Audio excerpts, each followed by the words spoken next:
So the original Fujifilm 16-55mm lens was released back in 2015, and it's been one of my favorite lenses for the X mount.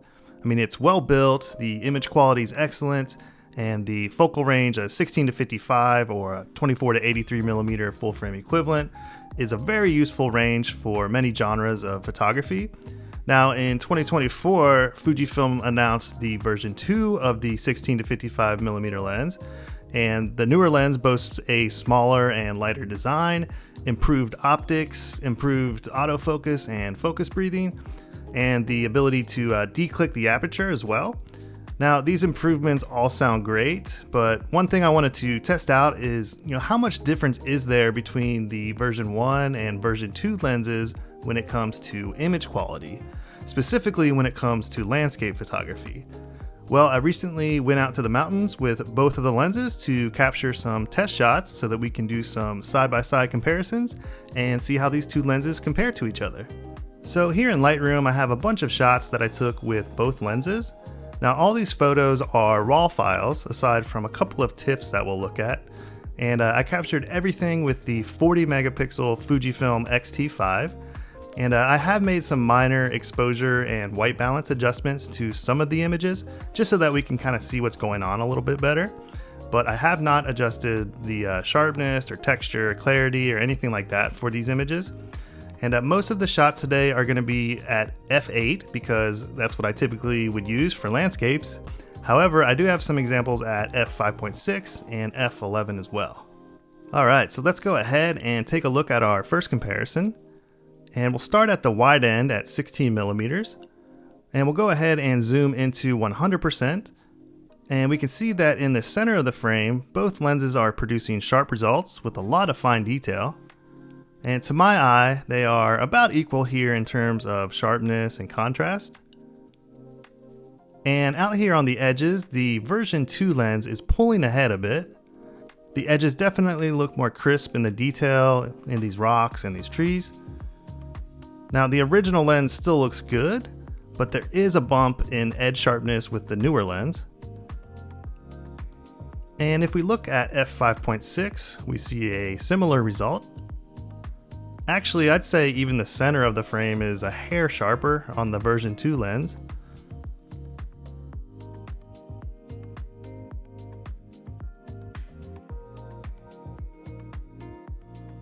At f11, I'm noticing some diffraction softness kicking in for both lenses, and there's not too much difference between them here.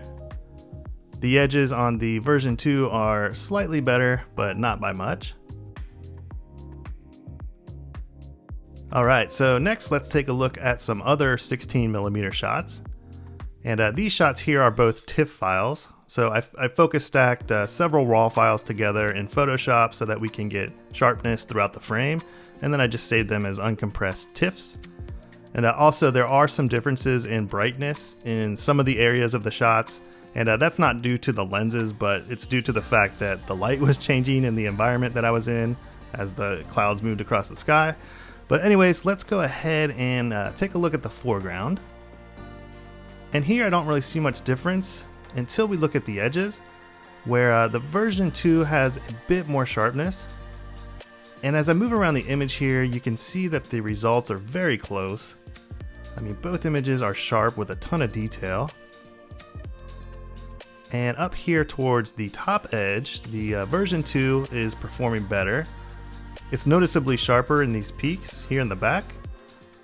And if I was to give a very non-scientific measurement to it, I'd say that the version 2 is somewhere around 10 to 20% sharper on the edges compared to the version 1 lens. I mean, the version 1 lens does look pretty good, but the newer lens is for sure showing some improvement. And here's one more shot at 16mm. This time we are at f5.6. And here in the center part of the frame, I'm not really seeing a lot of difference. I mean, both images look good to me. But as I move up the edge, the version 2 lens is once again performing better. I mean, the difference is also plainly visible on these jagged peaks in the background. So I have one more shot at 16mm before we move up the focal range. And these images were shot at f/22. I wanted to demonstrate the sunstar effect. So the version 1 lens has 9 aperture blades, which leads to an 18-point sunstar, as you can see. And then the version 2 lens has 11 aperture blades, which results in a 22-point sunstar. And you can clearly see the difference in these images here. And I'm also seeing a lot more lens flare from the newer lens. Alright, so next I have some images shot at 23mm. And let's go ahead, we'll punch into 100% and take a look. And we'll go ahead and examine some f/5.6 images here first. And in the center of the frame, we have a lot of good sharp detail here coming out of both lenses. Now, I will say that the version 2 lens is giving a sharper result. I mean, all the fine detail just looks more crisp on that lens. And if we look here at the top, we see a similar story. I mean, both lenses are very good, but the newer lens does appear sharper. And then if we look down the side of the image, we can see that the version 2 is giving us a better image. Now, the older lens is definitely no slouch, but I will say that the newer lens is just better. Again, I'd rate it maybe like 10 to 20% better overall. Alright, so let's go ahead, we'll look at the same shot at f/8 now. And to me it looks like we are still getting better results out of the newer lens. Just seeing more clarity overall in the image. And the difference is definitely a bit more noticeable on the edges.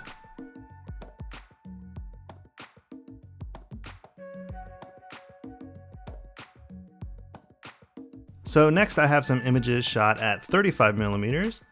Now there is a lighting difference between the shots, but it's not enough to prevent a good comparison. And looking here at 100% at f/5.6, we are getting similar results as the previous set of images. And that is to say that both lenses are giving us great results overall, but the newer lens is a bit sharper here in the center. And then if we come out here to the edges, that difference becomes more apparent.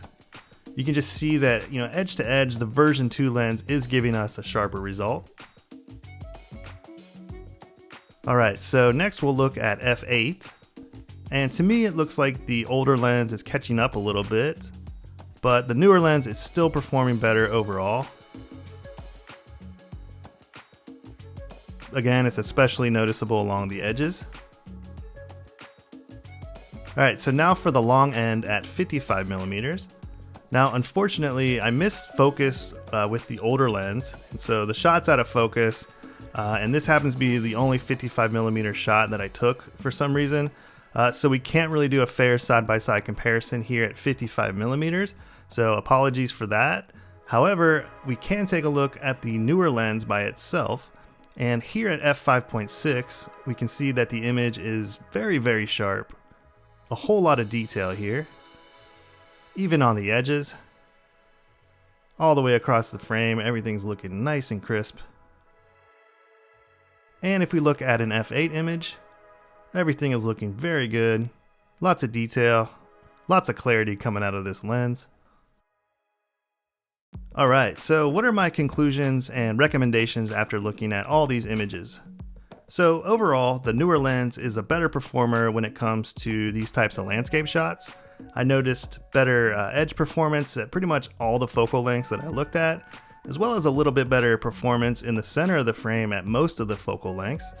So to be able to get sharper overall photos in a smaller and lighter package, I mean, that's pretty awesome. I think Fujifilm did a great job in updating this lens. Now the older lens, it's still a great lens in my opinion. It does produce high quality results, but the version 2 lens definitely takes the image quality up a notch. So if you have the budget, I do think the version 2 is worth the money. And if you have the version 1 lens and are considering upgrading to the newer one, I'd recommend to go for it.